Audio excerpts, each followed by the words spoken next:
So here you go guys, on YouTube, here's a video today of the importance of ball position and how it can help and improve the quality of your connection and stop just bad strikes, bad connections. This is David. David's actually from Barbados. I'd love to say he's come all the way to see me, but not quite. But he's made some massive improvements today to the quality of his strike to get him hitting the ball better, and also give him a bit more of an understanding of how he could be hitting the ball better just by simply changing a couple of small things rather than trying to change some massive things, which he felt like that's what he needed to change. So we've got David here on screen at the moment with a short iron. This is with his pitching wedge, because what we figured out is that David had quite a nice, what he felt like was quite a smooth, almost tap swing, what felt like quite a short, smooth swing. What we see here on the left hand side, and like I said, this is a pitching wedge, so some of you already might have noticed the difference between before and after on the right hand side. But with his pitching wedge here on the left, he would swing it back to what I would class as a 3/4 position. We almost talked about a third gear position. He would then swing through really smooth, desperately trying to shift his weight. This was something that David said he'd been trying to work on, the fact that he wanted to try and shift his weight to make the contact better.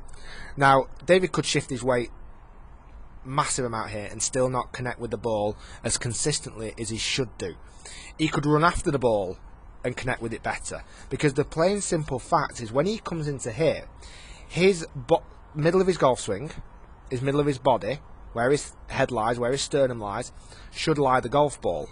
And it's not. It's way too far forward. It's all the way into his left heel.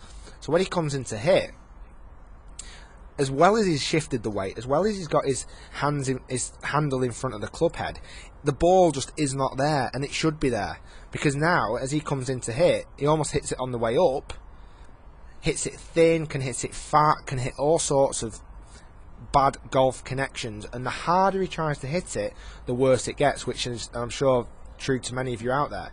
So what we've changed today, we've changed two major things. We've brought this pitching wedge ball position back to a more sensible position. So I'm throwing up on screen here now just a picture of ball position. Now this is a good guide. There are other alternatives, but this to me is a good guide. Pitching wedge and sand wedge smack bang in the middle. Driver on the left toe, where David had his pitching wedge all the way over here, you know, near his fairway wood. So when now he moves into his swing, we've lengthened the swing, we've swung what feels to more like the fourth gear position. And just look how centered he is. He's so over the golf ball at that point, it's awesome. As he comes back in, he doesn't have to now shift his weight, and his connection is exactly where it should be. The camera's just missed connection now, which is a shame, but his connection is exactly where it should be, at the bottom of his swing. And his strike just suddenly improved, and we found 10-15 yards? Easily. 10-15 yards on the strike easily, just by hitting the golf ball sweeter.